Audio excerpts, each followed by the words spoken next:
Noodles কীভাবে আমি বানাই ওটা আপনাদের কাছে শেয়ার করব, তেমন কিছুই না। সো কথা না বাড়িয়ে আমি মূল রেসিপিতে চলে যাই। তাই প্রথমে আমি নিয়ে নিয়েছি তেলের উপর দিয়েছি কুচনো পেঁয়াজ এবং কাঁচামরিচ। এরপর হালকা যখন ভাজি হয়ে যাবে তখন হালকা আমি ওখানে পরিমাণ মতো লবণ দিয়ে দিব।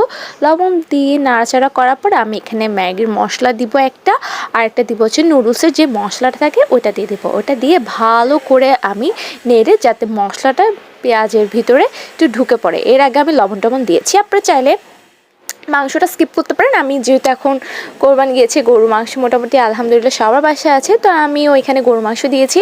গরু মাংস অনেকের হয়তো খেতে খেতে বোর হয়ে গিয়েছে, তো ওটা স্কিপ করতে পারবেন, কোনো সমস্যা না। আরেকটা হ্যাঁ, আমি আপনারা দেখেছেন আমি এখানে পানি দিয়েছি। এখানে কারণ হচ্ছে যে আমি চাচ্ছি যে মশলাটা একটু কষায়। মশলাটা কষালে দেখা যাবে ওই যে মশলার যে কাঁচা ভাব ওটা থাকবে না, এই জন্য আমি হালকা করে পানি দিয়েছি। এটা আমি পানিটা দিয়েছি তেলের